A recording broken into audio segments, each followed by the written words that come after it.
பேசாமல் ரெண்டு நெஞ்சும் பேசுதே,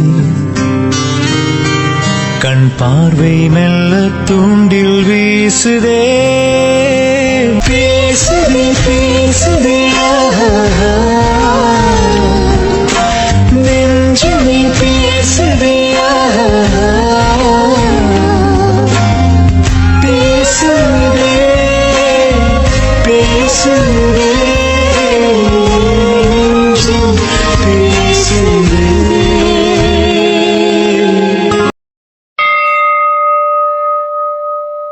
மீரா, நீ நிஜமாவ சொல்ற? எப்போ நீ டிவோர்ஸ்லாம் கேட்ட? என்கிட்ட இத பத்தி எதுவுமே சொல்லல. நீ டிவோர்ஸ் கேட்டுட்டியா?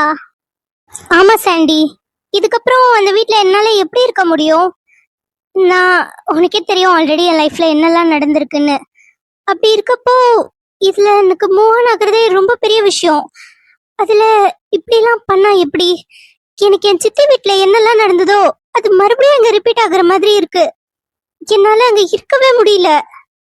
எனக்கு புரியுது மீரா, நீ சொல்லணும்னு இல்ல, உன் லைஃப்ல நடந்த எல்லாமே எனக்கு தெரியும். உண்மையை சொல்லணும்னா நீ எப்படி எல்லாத்தையும் தாங்கிட்டு இப்படி ஸ்ட்ராங்கா இருக்கன்னு எனக்கு புரியல.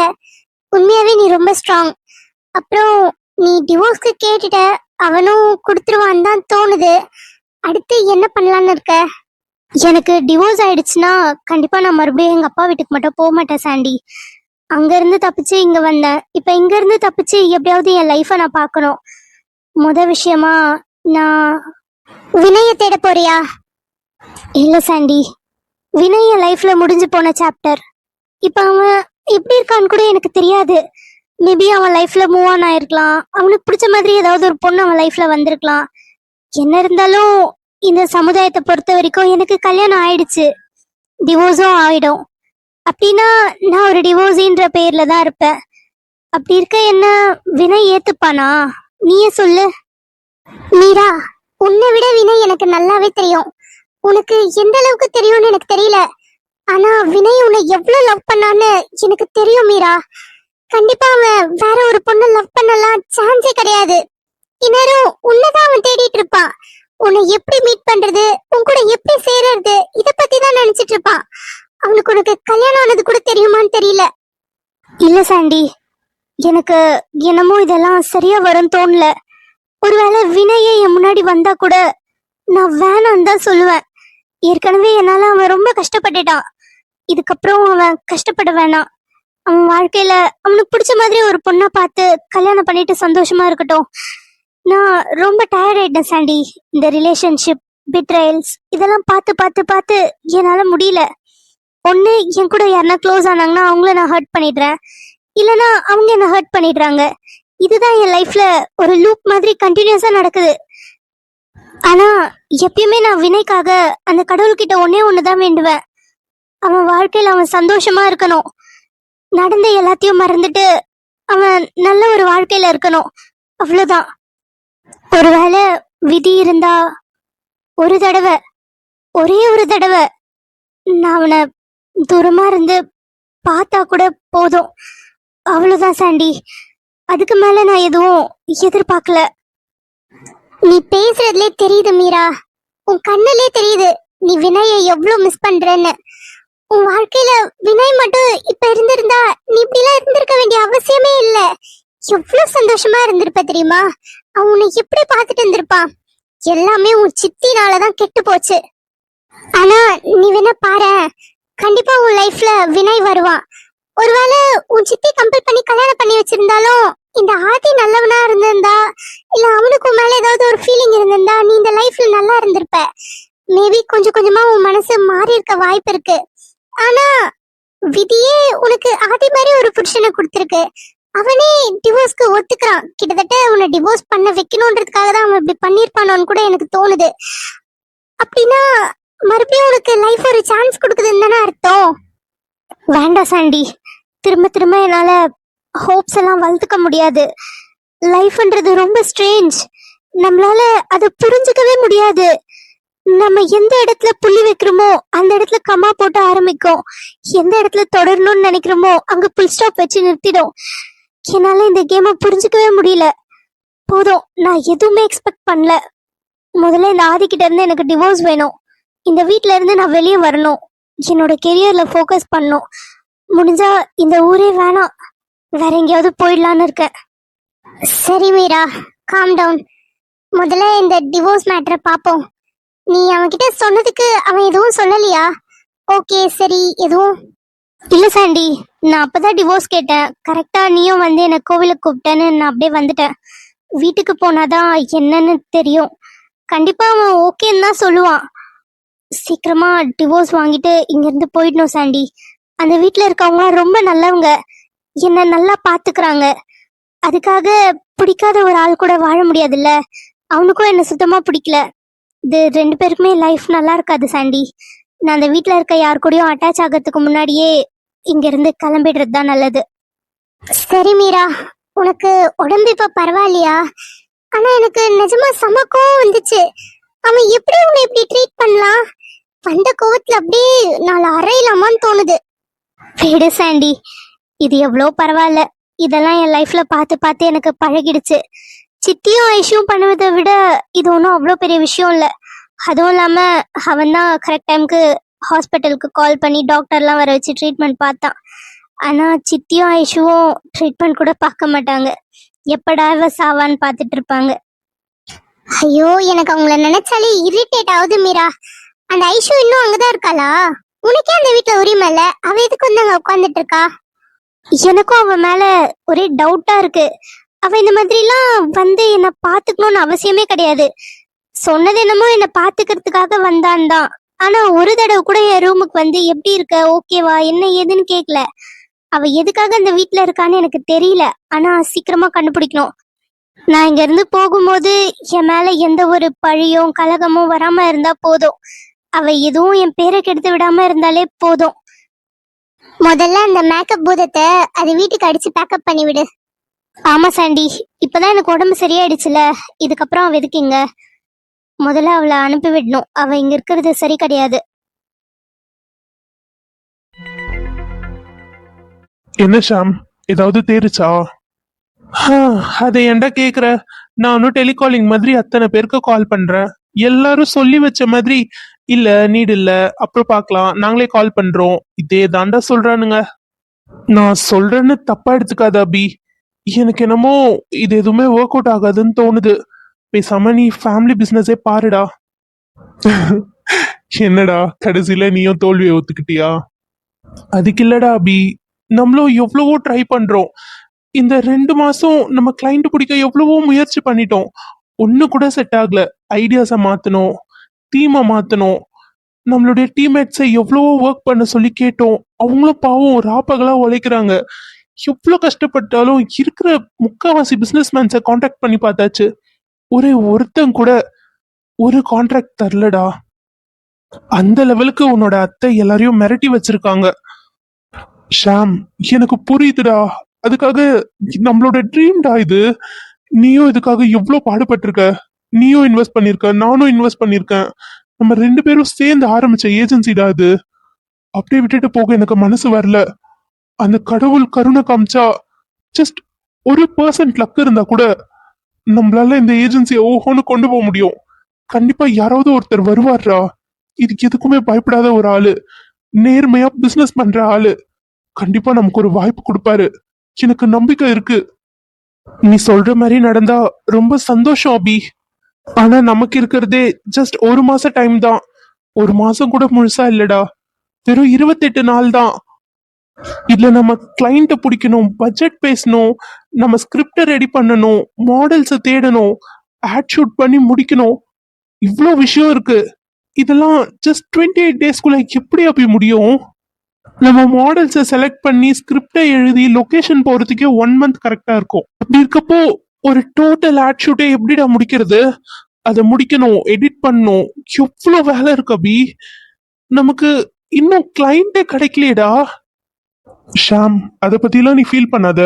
கிளைண்ட் மட்டும் கிடைக்கட்டும், அடுத்த வேலை எல்லாம் ஃபட்டாஃபட்னு நடந்துரும். அதுக்கு நான் கேரண்டி.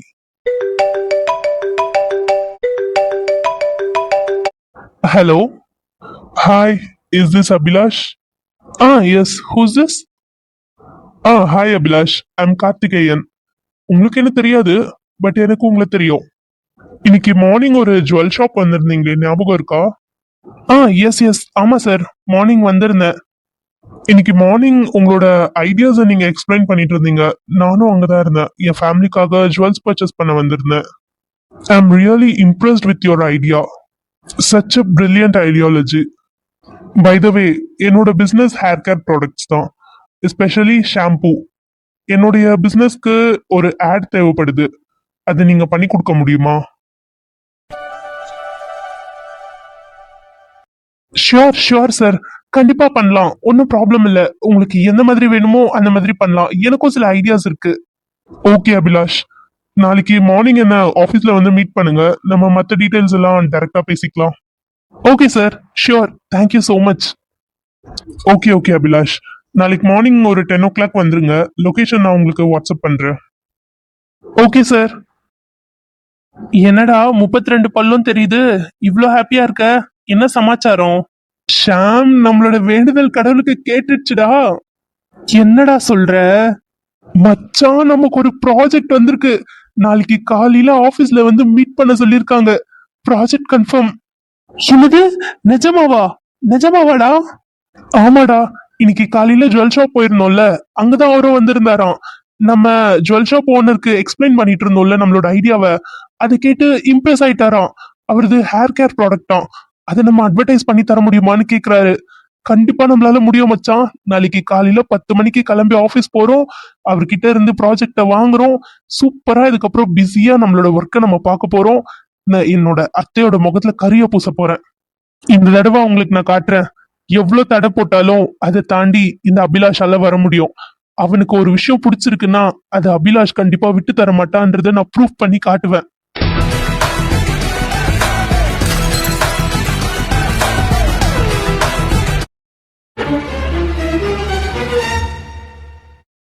பிரியா, என்னடி எவ்வளவு நேரம் இப்படி பேன் அவனே பாத்துட்டு இருப்ப? இதுக்கு வந்து அதை பத்தி ஏதாவது பேசுடி. என்ன பேசுறதுன்னே தெரியலடி. இதெல்லாம் வேலைக்காகாது. நான் பேசாம இதெல்லாம் சாப்பிட்டு கிளம்புறேன். உன்னை நம்பி உட்காந்துட்டு இருந்தா விடிய விடிய இப்படியே உட்காந்துட்டு இருப்ப. உனக்காக எவ்வளவு கஷ்டப்பட்டு இந்த மாதிரி பிளான் போட்டு வச்சா என்னடி சும்மா உட்காந்துட்டு இருக்க? இதை பத்தி பேசுடி. சரி இரு, இதனா பேசுறேன். நான் கொஞ்சம் பல்ப் வாங்குற மாதிரி இருந்தா நடுவில் நீ புந்து ஏதாவது சமாளிச்சிட்டு மச்சான். பண்ணி தொலைக்கிறேன். முதல்ல வாய் திறந்து பேசு. அது மேடம், நீங்க சீக்கிரமா சாப்பிட்டீங்கன்னா நான் உங்களை வீட்டுல விட்டுட்டு அடுத்த சவாரிக்கு போவேன். டைம் இல்ல, அதனாலதான். போலாம். நான் தான் வெயிட்டிங் சார்ஜஸ் போட்டு தரேன்னு சொன்னேன்ல. அப்புறம் என்ன, எனக்கு இன்னும் சாப்பிட மைண்ட் வரல. மைண்ட் வந்ததுக்கு அப்புறம் நான் சாப்பிடுறேன். அது வரைக்கும் வெயிட் பண்ணா உனக்கு ப்ராஃபிட் தானே. நான் தான் வெயிட்டிங் சார்ஜஸ் தரேன்னு சொல்லியிருக்கேன்ல. அது ஓகே மேடம், ஆனா ரெகுலர் சவாரிலாம் இருக்கே. சரி, நான் உனக்காக வேணா சீக்கிரமா சாப்பிட ட்ரை பண்றேன். Okay madam. டானி, உங்க வீட்ல யாரெல்லாம் இருக்காங்க? என் வீட்லயா? நானு, என்னோட அப்பா, அம்மா, அப்புறம் எனக்கு ஒரு தங்கச்சி. ஓ சரி. தங்கச்சி என்ன பண்றாங்க? தங்கச்சி இப்பதான் ஸ்கூல் படிச்சிட்டு இருக்கா. 10th கிளாஸ் படிக்கிறா. சரி. எனக்கு என்னோட வீட்ல நானு, என்னோட அப்பா, அம்மா, அப்புறம் ஒரு அண்ணா இருக்கான். அண்ணா ஃபினான்ஸ்ல ஒர்க் பண்ணிட்டு இருக்கான். அப்பா பிசினஸ் பண்ணிட்டு இருக்காரு. அம்மா ஹவுஸ் ஒய்ஃப் தான். நானு காலேஜ்ல படிச்சிட்டு இருக்கேன். உங்களுக்கு தான் தெரியும்ல. உங்க வீட்ல மேடம்? எங்க வீட்லயா? அது ஒரு பெரிய லிஸ்டே இருக்கு. சொன்னா டைம் பத்தாது. நான் அதை சொல்ல ஆரம்பிச்சேன்னா இங்க என்னால சாப்பிட முடியாது. நான் சாப்பிட்டுட்டே இருக்கேன். நீங்க வேணா பேசிக்கோங்க. அப்புறம் டானி, உங்க அப்பா என்ன வேலை பாக்குறாரு? அப்புறம் நீங்க எங்க இருக்கீங்க? காலேஜ் தானே படிக்கிறீங்க. எதனால ஆட்டோவும் ஓட்டுறீங்க? ஓ அதுவா, எங்க அப்பா. Please stop it. I say, நான் தான் சொல்றேன்ல எனக்கு இன்ட்ரெஸ்ட் இல்லன்னு. Don't compel me. என்னடி உனக்கு பிரச்சனை? எதுக்கு என்ன வேணான்னு சொல்ற? வேற யாரையாவது லவ் பண்றியா? இல்ல உங்க வீட்ல மாப்பிள்ளைய பாத்துட்டாங்களா? ஐயோ ப்ளீஸ் அகன், புரிஞ்சுக்கோ. எனக்கு உன்னை பிடிக்கல. ஆரம்பத்துல இருந்து எனக்கு பிடிக்கலன்னு நான் சொல்லிட்டு இருக்கேன். நீயா தான் நான் உன்னை லவ் பண்றேன்னு நினைச்சிட்டு என் பின்னாடியே சுத்திட்டு இருக்க. ப்ளீஸ் தயவு செஞ்சு புரிஞ்சுக்கோ. இதனால எனக்கு நிறைய பிரச்சனை வருது. ஏன்னு தெரியல, எனக்கு உன்னை பிடிக்கல. நான் உன்னை ஒரு ஃப்ரெண்டா மட்டும் தான் பார்த்தேன். என்னால அந்த மாதிரி பார்க்க முடியல அகன். என்ன திவ்யா, விளையாடுறியா? இப்படி எல்லாம் சொன்னா இங்க பாரு, இந்த மாதிரிலாம் சொல்லாத. உனக்கு என்ன பிரச்சனை? உங்க வீட்ல வந்து பேசணுமா? நான் பேசுறேன். உங்க வீட்ல எல்லாரையும் நான் கன்வின்ஸ் பண்றேன். இங்க பாருடி, இந்த போயிடு, எனக்கு பிடிக்கல, இத மட்டும் நீ சொல்லாத. அப்படி மட்டும் ஏதாவது சொன்ன, போச்சுன்னு உன்னையும் கொண்டுட்டு நானும் செத்துருவேன். ப்ளீஸ் அகன், புரிஞ்சுக்கோ. எனக்கு பிடிக்காம எப்படி உன்னை நான் கல்யாணம் பண்ணிக்க முடியும்? என்னால உன்னை அந்த மாதிரி பார்க்க முடியல. Just try to understand. ஆஹா, நீ உன் மனசுல வேற எவனையோ வச்சுக்கிட்டு தான் அந்த மாதிரி பேசிட்டு இருக்க. சொல்லு, எவன் அவன்? என்னை விட பெஸ்டா? இங்க பாரு திவ்யா, நீ சொல்றது எதுவும் நடக்காது. ஆஹா, இதெல்லாம் சரிப்பட்டு வராது. இப்பவே என் கூட வா. என்னை இப்பவே நீ கல்யாணம் பண்ணிக்கிற. நீ மட்டும் என்ன கல்யாணம் பண்ணிக்கல, நான் நான் என் கையா அறுத்துப்பேன். இல்லைன்னா நடு ரோட்ல வர லாரி முன்னாடி எங்கன்னா போய் விழுந்துருவேன். என் சாவுக்கு நீதான் காரணம். நானும் உயிரோட இருக்க மாட்டேன், உன்னையும் வாழ விட மாட்டேன். பாருடி, உன்னால நம்ம 2 பேரோட வாழ்க்கையும் போயிடும். மரியாதையா என்ன கல்யாணம் பண்ணிக்கோ. நான் உன்னை நல்லா வச்சு பாத்துக்கிறேன். இங்க பாரு, என்னை விட்டா உன்னை யாரும் நல்லா பாத்துக்க மாட்டாங்க. புரிஞ்சுக்கோ. ஹலோ ஹலோ பிரதர், போதும் நிறுத்துங்க. ஏய், யாரா நீ? நாங்க 2 பேரும் பேசிட்டு இருக்கோம், நடுவுல எதுக்கு நீ வர? பிரதர், நீங்க அந்த பொண்ணை ஹராஸ் பண்ணிட்டு இருக்கீங்க, அதுவும் பப்ளிக் பிளேஸ்ல 4 பேர் பாக்குற மாதிரி. நான் இந்த இடத்துல ஒரு பப்ளிக் பர்சன், நான் கொஸ்டின் பண்ணலாம், எனக்கு அதுக்கு எல்லா உரிமையும் இருக்கு. ஏய், யாரடி இவன்? இவனை தான் நீ லவ் பண்றியா? அதனாலதான் உன்னை கேள்வி கேட்டா இவன் வரானா? ஹலோ ஹலோ பிரதர், நான் உங்ககிட்ட பேசிட்டு இருக்கேன், நீங்க எதுக்கு அந்த பொண்ணு கிட்ட போய் கத்திட்டு இருக்கீங்க? ஏங்க பாரு, நாங்க 2 பேரும் லவர்ஸ், எங்களுக்குள்ள 1000 இருக்கும், நடுவுல நீ வராத. ஆமா, நீ எதுக்கு வந்து கேட்டு? நீங்க 2 பேரும் உங்க சண்டைய பிரைவேட்டாவோ இல்ல அமைதியாவோ வச்சிட்டு இருந்தா பிரச்சனை இல்ல. பப்ளிக் பிளேஸ்ல 4 பேர் பாக்குற மாதிரி அந்த பொண்ணை த்ரெட்டன் பண்றீங்க அப்படின்னா நான் அதை கொஸ்டின் பண்ணதான் செய்வேன். ஏய், என்னடா உனக்கு பிரச்சனை? நான் இவ்வளவு நேரம் நீங்க பேசினதை கேட்டுட்டு தான் இருந்தேன். சரி, முதல்ல ஏன் டென்ஷனா இருக்கீங்க? காம் டவுனா இருங்க ப்ரோ. ஏன் இவ்வளவு டென்ஷன் ஆகுறீங்க? நீங்க அந்த பொண்ணை லவ் பண்றேன்னு சொல்றீங்க. லவ் பண்ற பொண்ண இப்படிதான் பேசுவாங்களா? அவங்க முகத்தை பாருங்க, எவ்வளவு சோகமா இருக்கு. லவ் பண்ற பொண்ண சந்தோஷமா வச்சுக்கிறது தானே ப்ரோ உண்மையான லவ். இப்படி கஷ்டப்படுத்துட்டு தான் லவ்வா? நான் மட்டும் வேணும் நான் ப்ரோ பண்றேன். 4 இயர்ஸா அவ பின்னாடி சுத்திட்டு இருக்கேன். எவ்வளவு லவ் பண்ற தெரியுமா? சின்ன சின்ன விஷயத்தையும் நான் பார்த்து பார்த்து பண்றேன். ஆனா இவ என் மேல லவ்வே வரலன்றா. நான் என்னதான் பண்ணட்டும், நீங்களே சொல்லுங்க. ப்ரோ, லவ் என்ன பொருளா? நீங்க எஃபெக்ட் போட்டா அதுக்கு ரிட்டர்ன்ஸ் கிடைக்கணும்ன்றதுக்கு? லவ் ப்ரோ, அது தானா வரணும். நீங்க லவ் பண்ற அந்த பொண்ணும் உங்களை லவ் பண்ணியிருந்தா நீங்க இந்த அளவுக்கு எஃபர்ட் போட வேண்டிய அவசியமே கிடையாது. அப்படின்னா உங்களுக்கு உங்க மேல இந்த ஃபீலிங்ஸ் வரலன்னு அர்த்தம். ஏன் வரலன்னு என்னைக்காவது கேட்டிருக்கீங்களா? சரி, அதை விடுங்க. உங்களுக்கு எதுக்கு இந்த பொண்ணு மேல ஃபீலிங்ஸ் வந்துச்சு? அது அது அதெல்லாம் தெரியல ப்ரோ. எனக்கு இவளை பிடிச்சது, லவ் பண்ணணும்னு தோணுச்சு, லவ் பண்ண. இப்ப கல்யாணம் பண்ணிக்கணும்னு தோணுது, இவ எதுக்கும் ஒத்துக்க மாட்றா. நீங்க சொன்னதே தான் ப்ரோ. லவ் ஒருத்தருக்கு ஏன் வருது எதுக்கு வருதுன்னா தெரியாது. ஆனா ஏதோ ஒரு பாயிண்ட்ல வரும். உங்களுக்கு அவங்கள பார்த்துதான் பிடிச்சதுன்னு சொல்றீங்க. உங்களுக்கு அவங்க மேல லவ்ன்ற ஃபீல் வந்திருக்கலாம். மேபி அவங்களுக்கும் அவங்களை பிடிச்சிருக்கலாம். ஆனா அவங்களோட ஃபீல் வேற மாதிரி இருந்திருக்கும். எதனால அவங்க லவ் பண்ணலன்னு இப்ப கேளுங்க. திவ்யா, எதனால நீ என்ன வேணான்னு சொல்ற? சொல்லு. எனக்கு உன்னை பார்க்கும்போது இறந்து போன என் அண்ணனோட ஃபீல் வருது. உன்னை என்னோட அண்ணாவா தான் என்னால ஃபீல் பண்ண முடியுதே தவிர உன்னை என்னோட லவ்வராவோ ஹஸ்பண்டாவோ என்னால ஃபீல் பண்ண முடியல.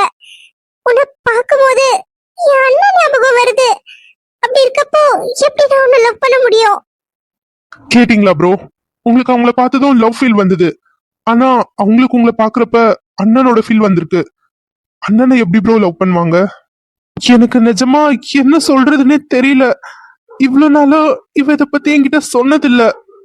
நீங்க தான் அதுக்கான வாய்ப்பு கொடுக்கல ப்ரோ. எப்பயுமே ஒரு பொண்ணை என்ன லவ் பண்ணுன்னு கேட்க கூடாது. அவங்களுக்கா லவ் வரணும். நம்ம மேல வந்தா நம்ம கேட்க வேண்டிய அவசியமே இல்ல. அவங்களா அவங்க மனசுல இருக்கிறத சொல்லிடுவாங்க ப்ரோ. புரியுது ப்ரோ. இவ்வளவு நாளா அவ மனசுல என்ன இருக்குன்னு புரிஞ்சுக்காம நான் அவளை ரொம்ப டார்ச்சர் பண்ணிட்டேன்னு எனக்கு தெரியுது. Sorry bro. சாரி என்கிட்ட சொல்லாதீங்க, அவங்க கிட்ட சொல்லுங்க. சாரி திவ்யா, உன்னை நான் இவ்வளவு நாள் புரிஞ்சுக்காம போயிட்டேன். இப்பதான் எனக்கு புரியுது நீ எதுக்கு என்ன வேணான்னு சொன்னேன்னு. நான் இதுக்கப்புறம் உன்னை தொல்லை பண்ண மாட்டேன், மன்னிச்சிடு.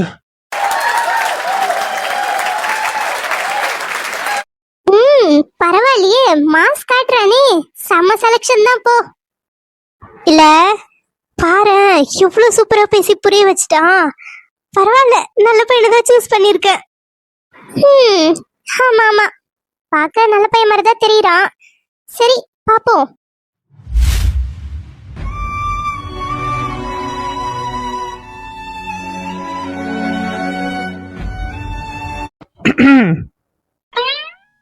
காலையில டிவோர்ஸ் கேட்டிருந்தல்ல, அட்வொகேட்டை பார்க்கறதுக்காக காலையில போகணும். நாளைக்கு ஒரு 10 o'clockலாம் கிளம்பி ரெடியா இரு.